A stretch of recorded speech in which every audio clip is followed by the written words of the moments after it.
מה קורה אנשים? כאן רועי ונועם, והיום הפרק שלנו יהיה על פלאש ואיירון מן. כן, כן, אלה בובות פאנקו שקנינו אתמול בקומיקס וירקות.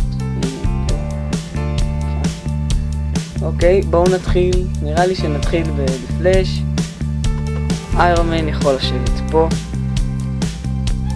ובבקשה בינתיים בואו נסתכל על הקופסה למשל מהצד. כמובן ניתן לראות את התמונה של פלאש, ומאחורה כמו שאתם רואים יש את כל הסדרה. למשל יש את בטמן, רובין, ג'וקר וכל שאר הסדרה של DC.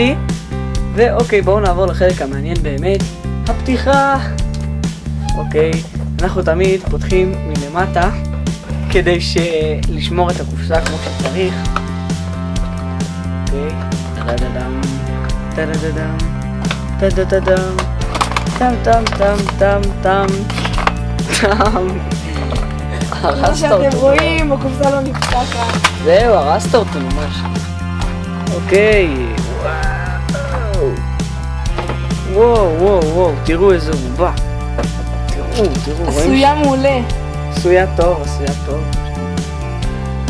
מאחורה, כמו שאתם רואים, זה לא בבלד כמו האלה של מרוול, אז הראש יכול להסתובב ככה. ועל החולצה יש לו את הסמל, בסדר.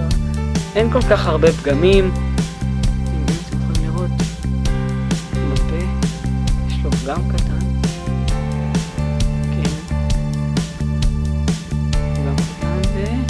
זהו, זה בעיקרון כל התגובה. פה יש את כל החתימות. וכן, הוא ממש נחמד. עכשיו נחזיר אותו לקופסה. מה שבדרך כלל עם פופ פאנקו זה בדרך כלל הבובות באות עם פגמים. הרי הם מייצרים בובות שהן לא הכי קרות, ובגלל זה גם יוצא שהן תמיד קרועות או לפעמים קצת מרוחות הצבע. וכן. אוקיי, ועכשיו נעבור לאיירון מן. כן, גם איירון מן קנינו מקומיקס וירקות ביחד עם פלאש. אוקיי, אז בואו נעבור לאריזה. מהצד רואים את איירון מן, מספר 4. מאחורה רואים את ספיידרמן, וולברין, קפטן אמריקה, רד סקול, דה ארק, דה פנג. זה בעצם כל הסדרה שבמקרה הזה. ועכשיו בואו נעבור לפתיחת הקופסה.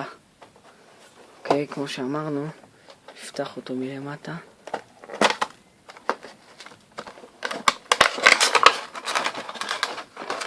וואו! איזה בובה. אין. ככה מייצרים בובה בימינו. וואו, כמו שאתם רואים אין לה שום פגמים. לא שאני רואה פה, הנה אתם רואים. היא נראית די בסדר. כן, כמו שאתם רואים, זה בבלד. אז זה בעצם כל המרוול וכל סטאר וורס הם בבלד. כן, אז בובה די טובה. זה עיצוב הראשוני של איירון מן. כן, זאת הבובה הראשונה שיצאה לאיירון מן בפופ. וכן, עכשיו נחזיר אותה לקופסה. כן חברים, אז זה היה הפרק של היום. בפרק הבא תוכלו לדעת מה יש לנו בתוך קופסאות הבליינד בוקס של The Avengers.